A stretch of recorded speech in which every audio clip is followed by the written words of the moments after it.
What are you arguing about on the way? We just heard in the gospel, Jesus asked this question of his disciples. And in the reading, the disciples seem so clueless. And these are guys who have spent the last 3 years pretty much full time with Jesus. And they just don't grasp that they're nearing the end of their earthly journey with the Lord. So instead of listening to Jesus, they're arguing. Even better, it says, they did not understand when Jesus tells them, yet again, about his passion, death, and resurrection. But they weren't even paying attention to Jesus in the first place. Then it says they were afraid to question him, and they remained silent when questioned by Jesus, like deer in the headlights. That does sound a lot like me, sometimes missing the point and not being willing to admit it, and then getting stubborn and argumentative when I get called out on it. Lord have mercy. But it is a great question. What are you arguing about on the way? In the gospel reading, Jesus and his disciples are on their way to Jerusalem. And Jesus is on his way to his passion, death, and resurrection. And instead of listening to Jesus, the disciples are arguing about who's the greatest. Now, of course, Jesus already knows what they're arguing about. He's God. But in typical God fashion, Jesus asks them anyway, in an attempt to get them to actually think about what they're doing and to consider their ways. But when they won't answer, Jesus starts by addressing their obsession with who's the greatest. Spoiler alert, it's not any of them. But since the disciples are stuck on that point, Jesus calls them, and he calls us, to an acceptance of life, such as it is, with the trusting, quiet, pure, and humble innocence of a child. Even when life doesn't turn out the way we'd like it to, or the way we'd prefer it to, and even when we'd rather be arguing about or doing something else, or maybe even anything else. So Jesus asked them, what are you arguing about on the way?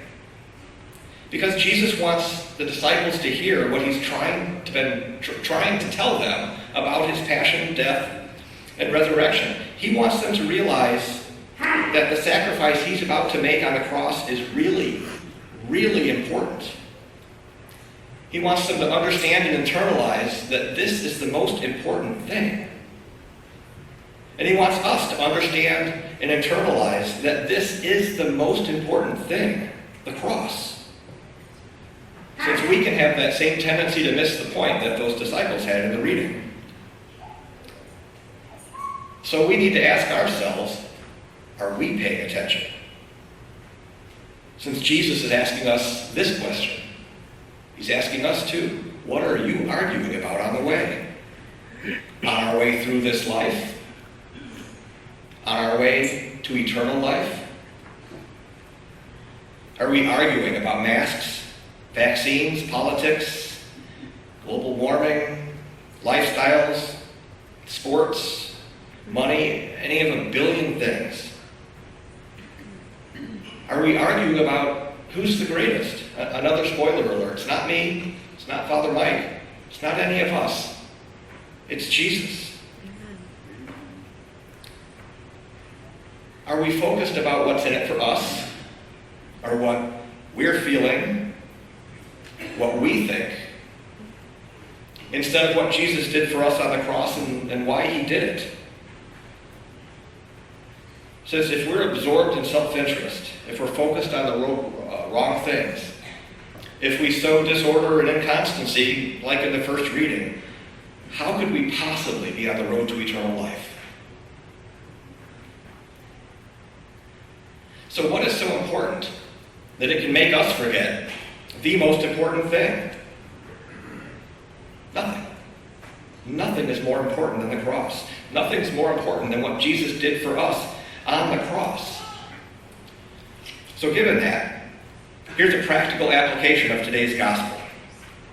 Now I know it's pretty normal to want to be greatest and first. Just look at drivers in the passing zones on 127. Oh my gosh. Or check out folks switching lanes at the grocery store. Don't ask me how I know these things. But our better approach is to always remember the most important thing. When we do that, we let others be first in the passing zones of life. And we let others be first in the grocery lines of life. Without the grumbling, without the hand gestures. And why do we do this? Because Jesus did it for us first. It's the most important thing. This takes practice and patience, but it does bear fruit in God's kingdom. There's a saying based on passages in Romans and 1 Peter, and I think it's a good illustration of life. Listen to this. To return good for good is human. To return evil for evil is animal. To return evil for good is wicked. But to return good for evil, that's Christian.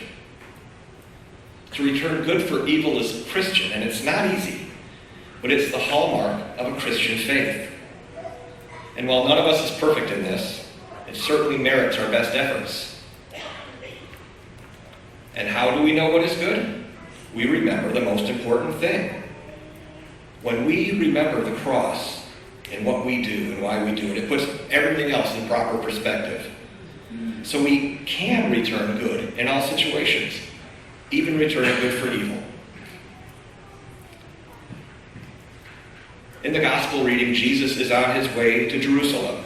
He is on his way to his passion, death, and resurrection, to the cross. In the first reading, it said, "Since the Lord opposes their evils and reproaches their transgressions, the wicked have prepared revilement, torture, shame, and death for the just one," for Jesus. They are returning evil for good.